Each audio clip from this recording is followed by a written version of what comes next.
সালামু আলাইকুম। আজ এসেছি পটিয়া কচুয়ায় একটা গ্রামে। আমি সৈয়দ তৌহিদ মাহমুদ। পুরো ভিডিও জুড়ে আপনাদের সাথে থাকবো।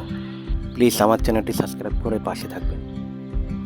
নীরব পুকুর আর তার বুকে আছে অচেনা কিছু গল্প। দূর আকাশ পেরিয়ে কিছু ক্লান্ত ডানাস বিশ্রাম নিয়েছে এই পানিতে। ওরা কথা বলে না, কিন্তু ওদের উপস্থিতি এই পুকুরটা হয়ে উঠে জীবন্ত। এই পানি, এই আকাশ আর এই অতিথি পাখিরা সব মিলিয়ে প্রকৃতির এক নিঃশব্দ কবিতা। ওরা আমাদের কিছু চায় না, শুধু একটু শান্তি, একটু নিরাপদ আশ্রয়। এই পুকুর ওরা স্বপ্ন খুঁজে ক্লান্ত হলে নতুন শক্তি পায়। আমরা যদি যত্ন করি, এই অতিথিরা আবার আসবে প্রতি বছর নতুন করে। এই শান্ত পুকুরটা শুধু পানি আর কচুরিপানা নয়, এখানে এসেছে দূর দেশ থেকে আসা কিছু নীরব অতিথি। সাদা ধূসর রঙিন অতিথি পাখিরা পুকুর পাড়ে নামছে হাজার মাইল পাড়ি দিয়ে। ক্লান্ত ডানায় তারা খুঁজে নিয়েছে একটু আশ্রয়, একটু শান্তি।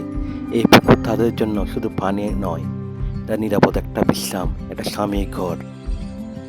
আমরা মানুষ যেমন ভালোবাসা খুঁজি, তেমনি ওরা খুঁজে একটা নির্ভয় জায়গা। আজ তারা এখানে, কাল হয়তো আবার উড়ে যাবে অচেনার পথে, কিন্তু এই পুকুরটা তাদের স্মৃতিতে থেকে যাবে। প্রকৃতি বাসে অতিথি বারবার ফিরে আসবে। ঢানায় ঝাপটায় ভেঙে যায় পুকুরের নিস্তব্ধতা, পানির উপর নেমে আসে রঙিন